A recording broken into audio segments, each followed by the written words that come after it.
Harlem in those years did not sleep the way other places did. It breathed slow, watchful, and aware. Streetlights didn't just illuminate corners, they revealed truths. Every passing figure, every quiet exchange, every door that closed just a little too quickly, it all meant something. And in a neighborhood where survival often depended on understanding what wasn't said, silence carried more weight than noise ever could. At the center of that quiet understanding stood a man who rarely needed to raise his voice. Bumpy Johnson. He wasn't the loudest man in Harlem. He wasn't the one making speeches on corners or drawing attention with displays of power. In fact, if you didn't know who he was, you might pass him without a second glance. A well-dressed man, calm, composed, eyes that didn't wander but observed. Always observed, but the people who did know him, they understood something deeper. Bumpy didn't control Harlem through fear. He controlled it through balance. That there was a rhythm to how things worked in those streets.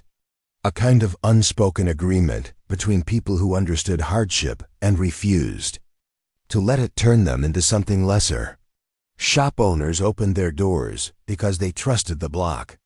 Mothers let their children play near the sidewalks because they believed someone was always watching out.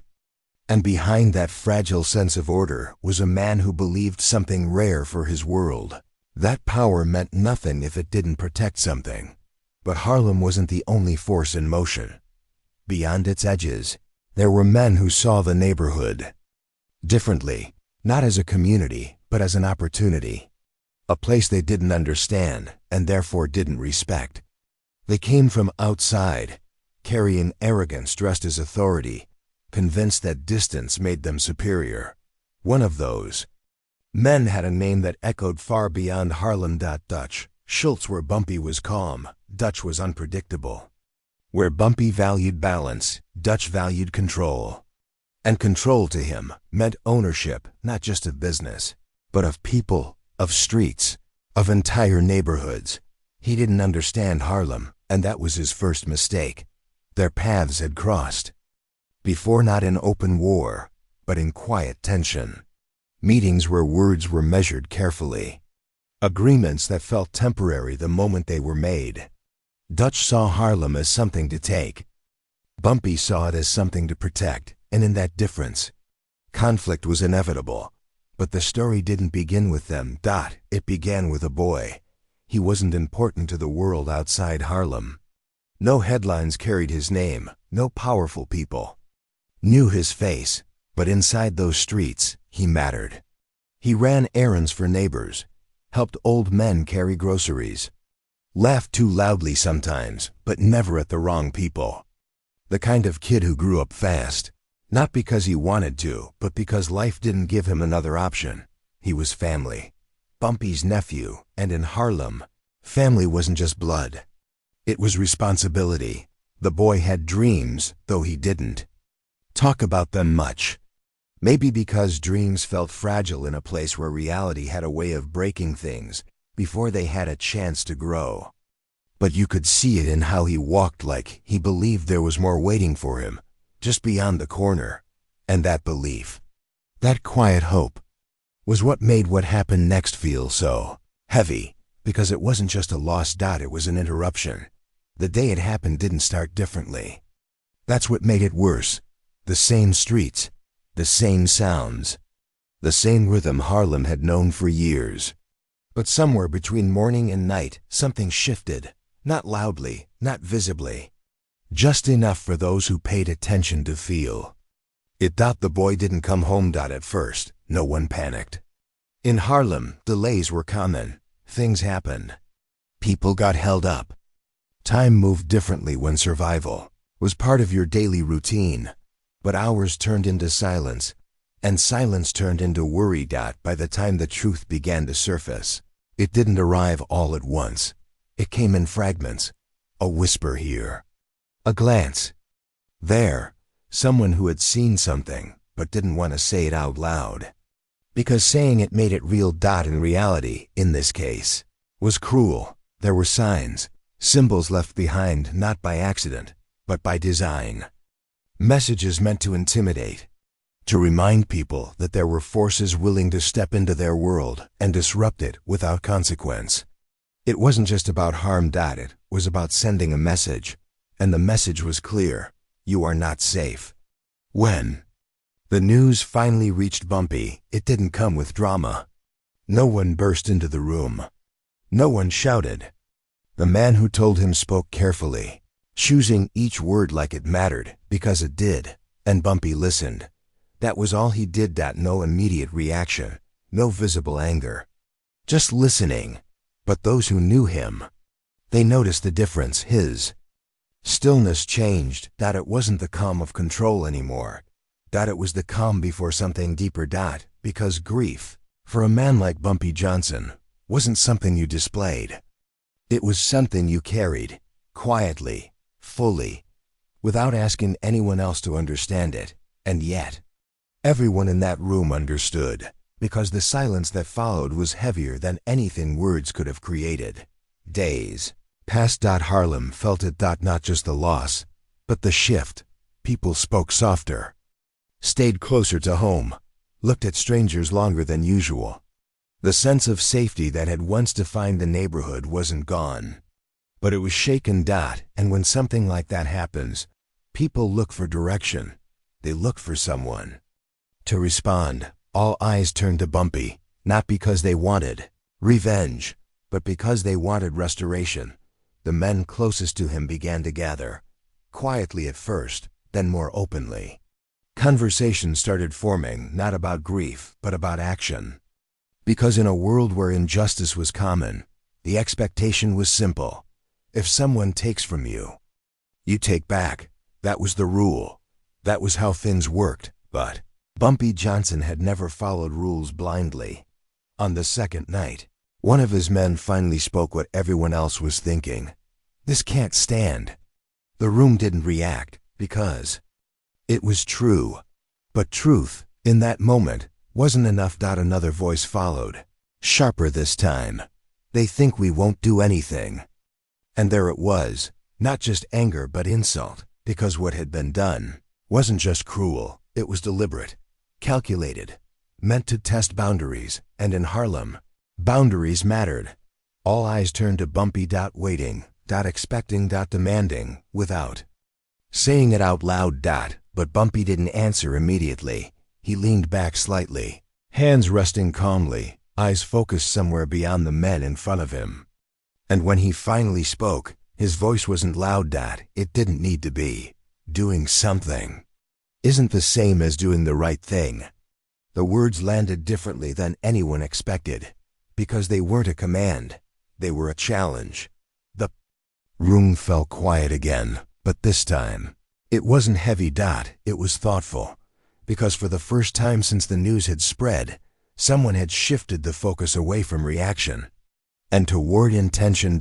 And that's where the real story began. Because what happened next, over the next 7 days, would not just define a response. It would redefine what power looked like in Harlem. And by the time it was over, even those who believed they were untouchable would understand what it meant to be seen. Harlem did not erupt. That was the first thing people outside the neighborhood misunderstood. They expected shouting, sirens, retaliation that would echo through alleyways and spill into headlines. They expected anger to move fast, reckless, and loud, the way it often did when grief had nowhere to go. But Harlem didn't give them that. Instead, it did something far more unsettling. It became quiet. Not the kind of quiet that signals fear, but the kind that signals awareness. A stillness that spreads slowly, like a shadow stretching across the ground as the sun lowers. People still moved through the streets, but their pace changed. Conversations became shorter. Eyes lingered longer. And beneath it all, there was a shared understanding that something was happening, something deliberate, something controlled. At the center of that silence stood Bumpy Johnson, unchanged in posture, unchanged in tone, but entirely different in presence. Those closest to him could feel it. He wasn't reacting. He was deciding. And there is a difference between a man who reacts and a man who decides. One is driven by emotion, the other by purpose. The first day passed without incident. No retaliation. No confrontation. No sign that anything had shifted beyond the quiet.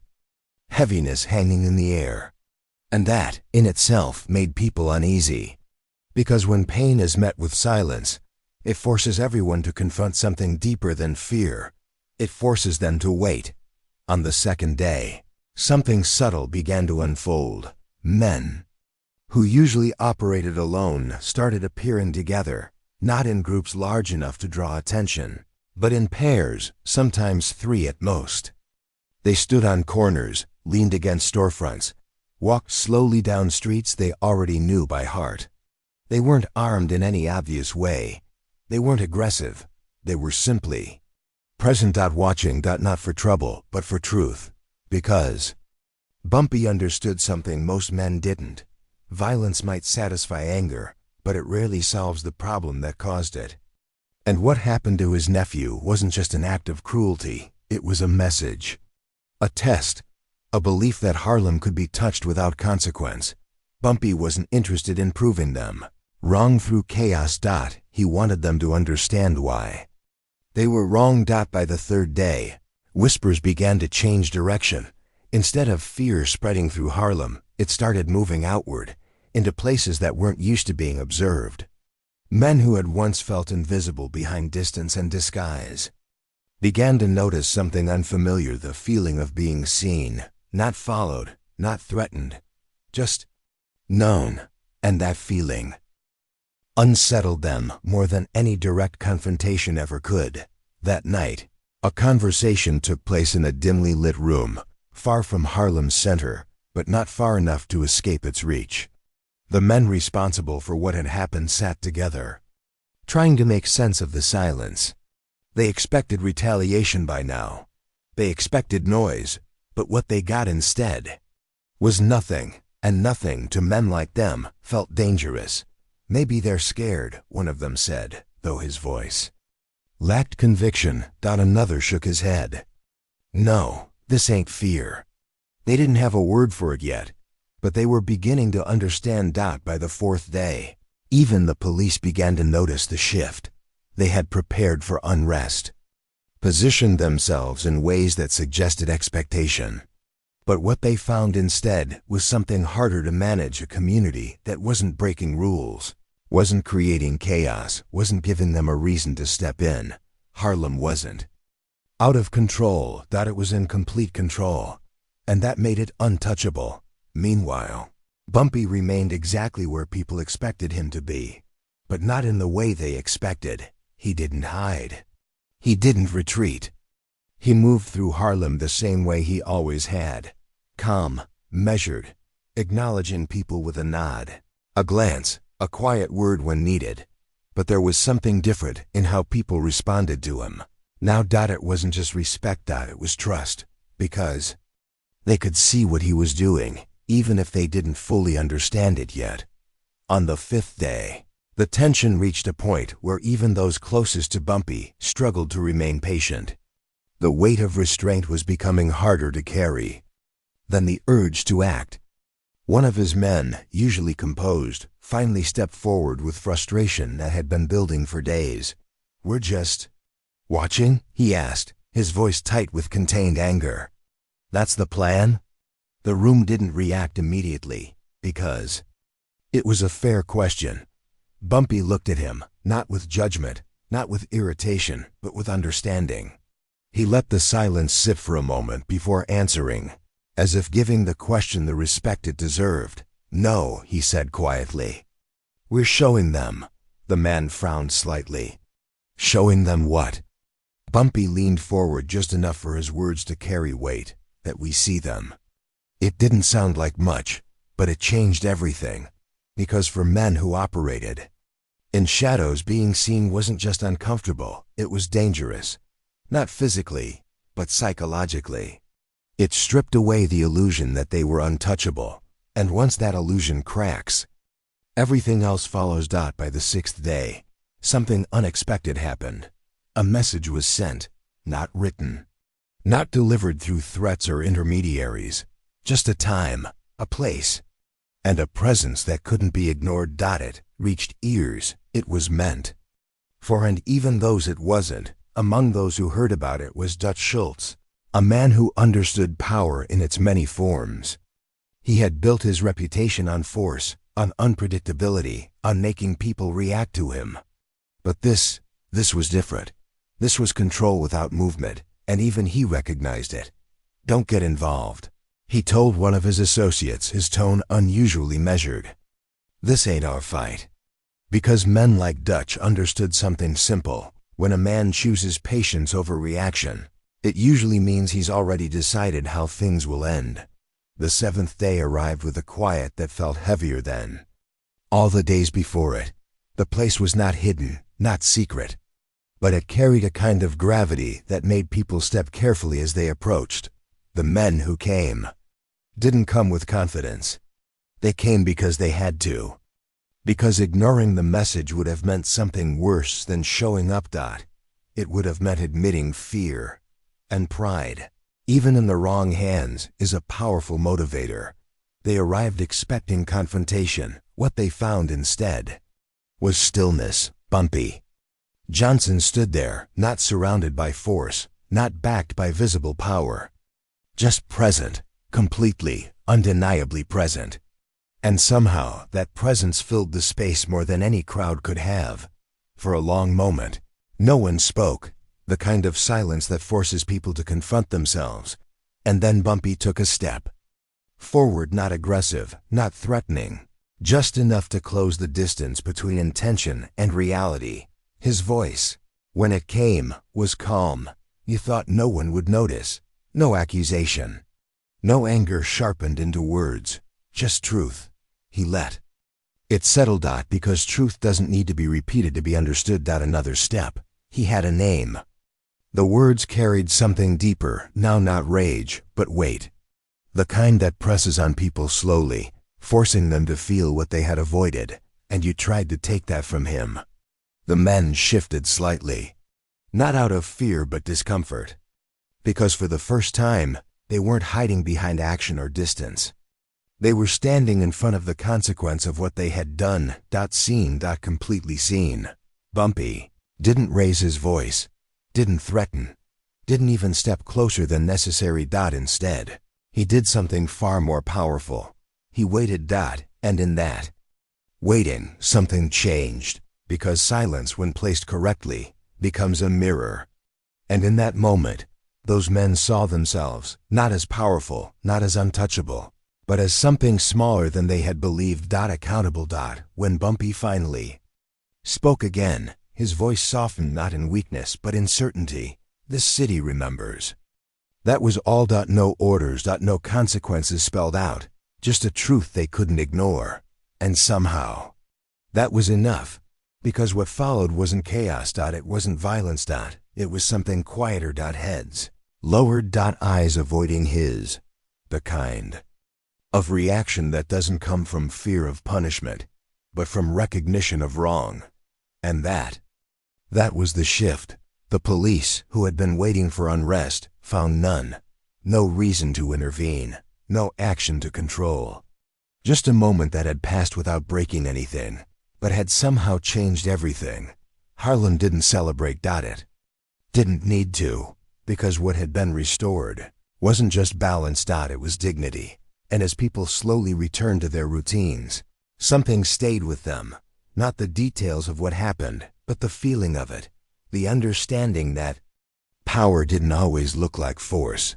Sometimes it looked like a man standing still long enough for the world to realize it had nowhere left to hide. The city did not return to normal.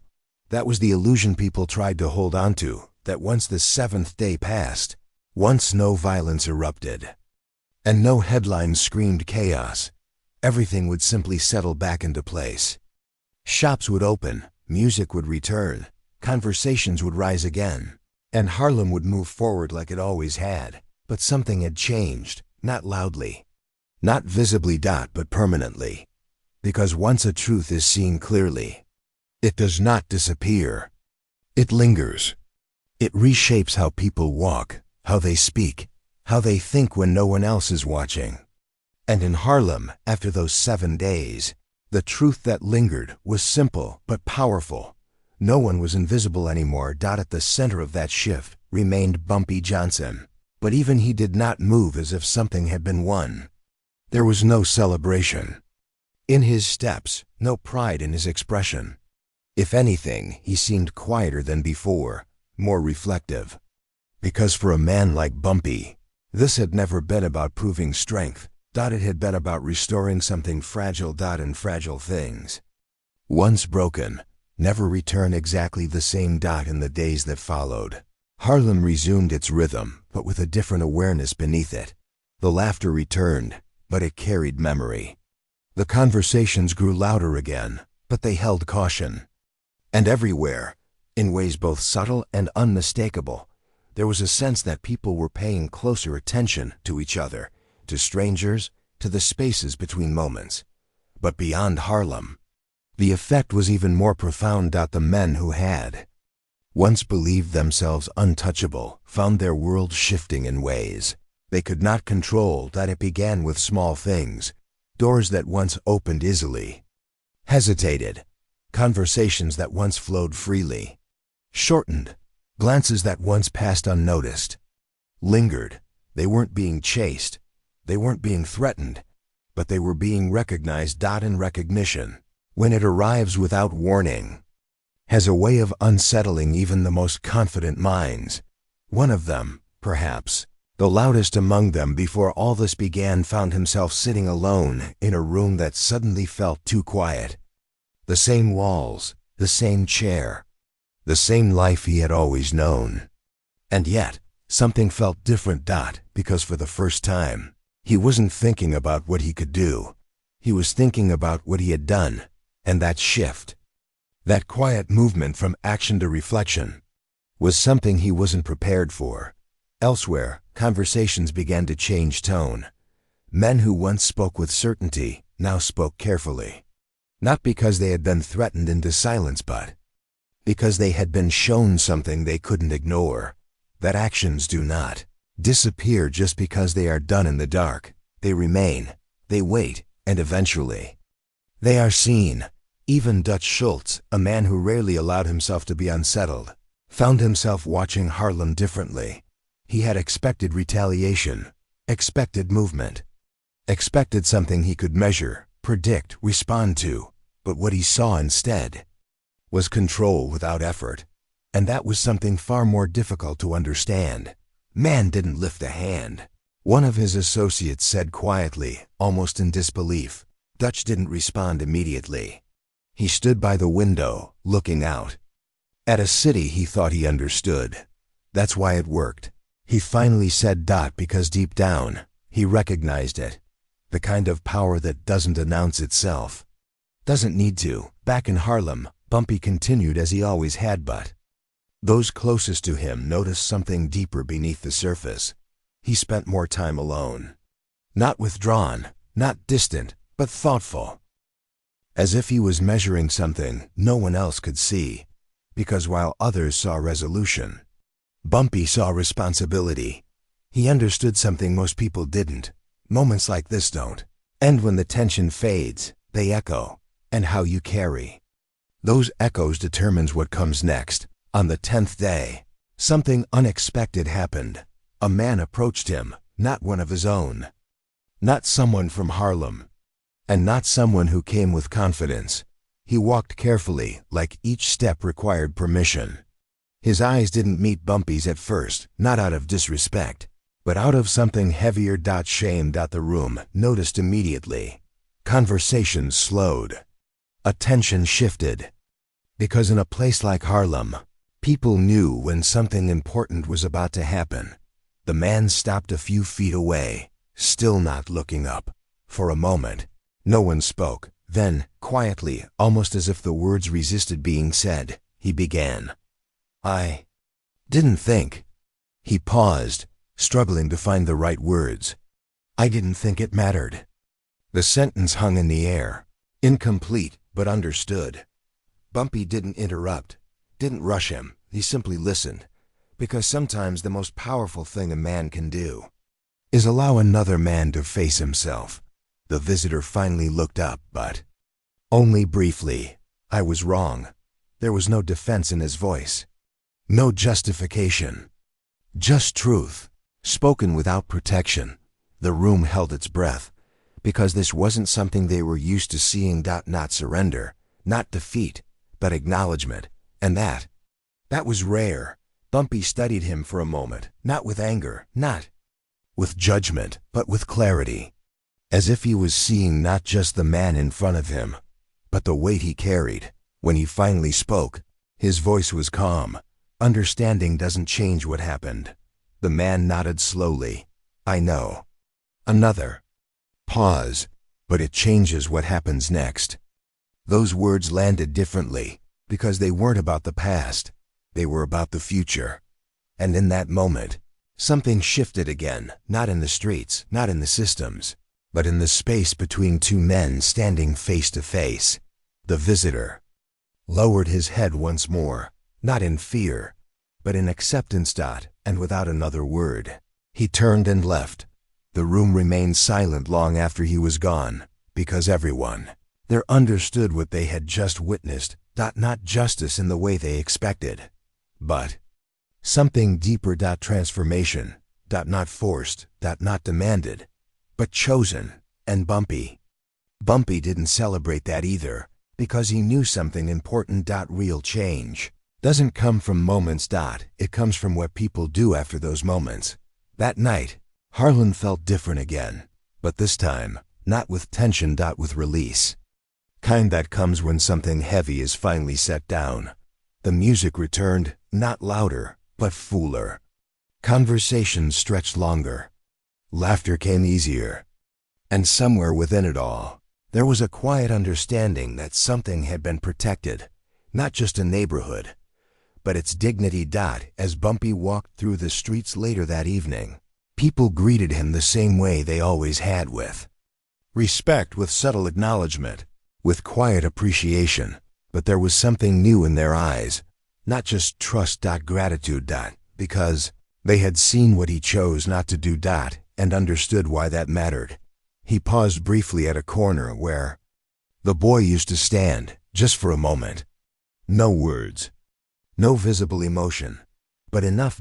Because some things don't need to be spoken to be honored. And as he continued walking, blending once again into the rhythm of Harlem, one truth followed him, not as a statement, but as a presence.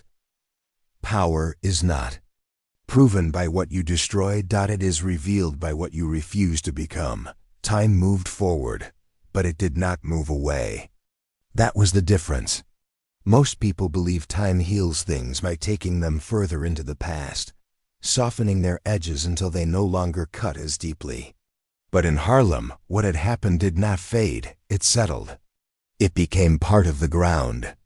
People walked on, part of the air they breathed, part of the way they looked at each other when no words were spoken. Because some moments are not meant to disappear. They are meant to remain. Weeks passed, and the rhythm of the neighborhood returned in full.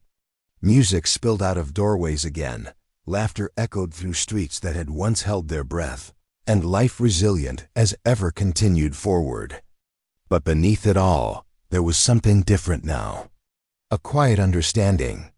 Not everyone could explain it, but everyone could feel it. Harlem was no longer just a place people lived.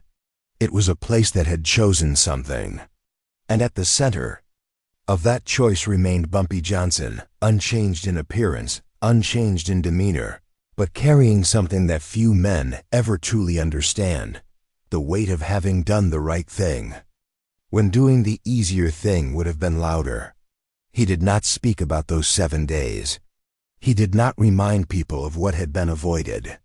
Because to him, the absence of destruction was not something to boast about. It was something to protect. But the world outside Harlem, it noticed. Not through headlines, not through official reports, but through absence. The absence of violence where it was expected. The absence of chaos where it had been predicted. The absence of fear where it had once tried to take root. And absence, when it defies expectation, becomes impossible to ignore. Even Dutch Schultz found himself reflecting in ways he did not often allow. He had built his world on reaction, on pushing, provoking, forcing outcomes into existence. But what he had witnessed in Harlem was something else entirely. A man who didn't push, didn't provoke, didn't force, and yet changed everything. You ever see something like that before? One of his men asked him quietly one evening. Dutch didn't answer immediately. His eyes stayed fixed ahead, thoughtful in a way that was rare for him. "No," he said after a moment. "And that's the problem.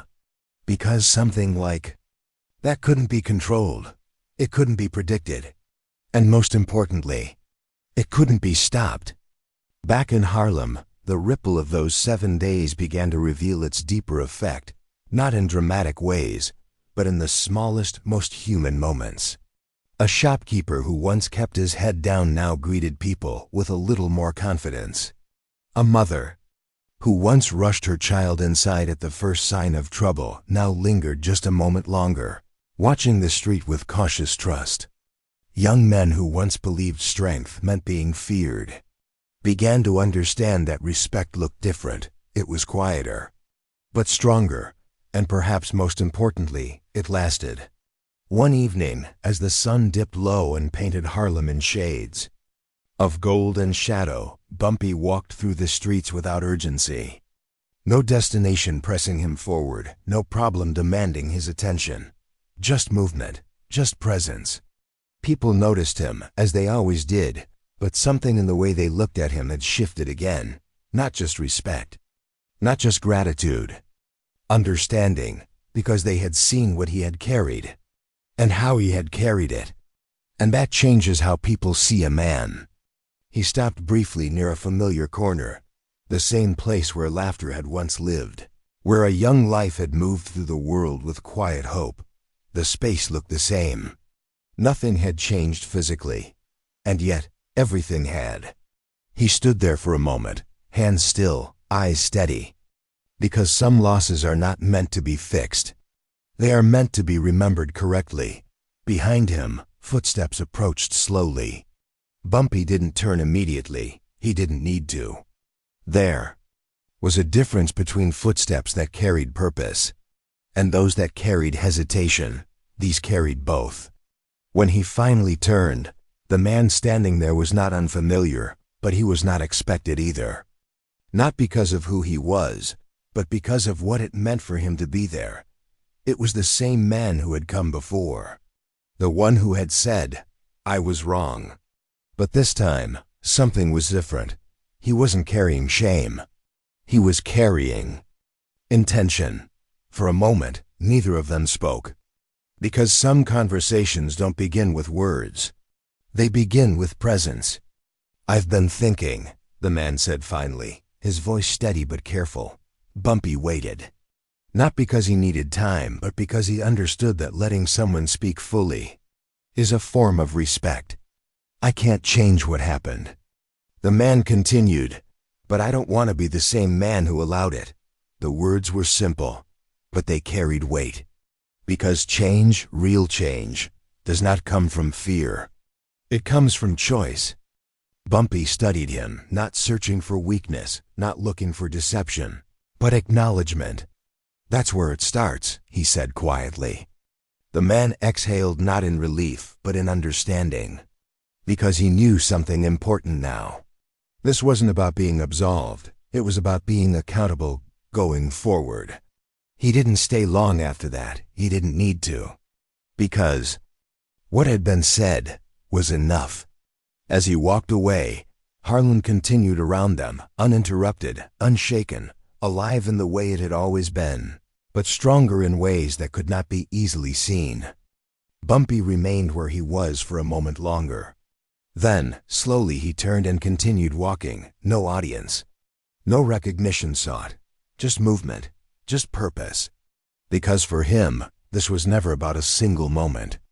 It was about what that moment created.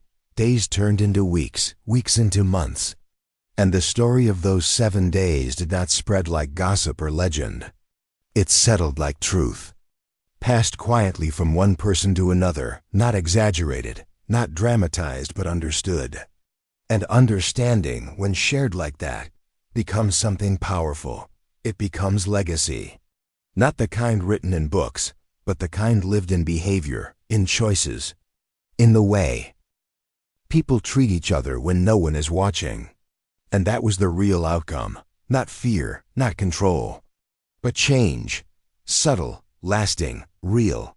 Because in the end, what Bumpy Johnson showed Harlem and anyone willing to pay attention was not how to win. It was how to rise without becoming what you stand against. And that lesson, that quiet, unwavering truth, stayed. Long after the moment had passed. Long after the streets returned to normal.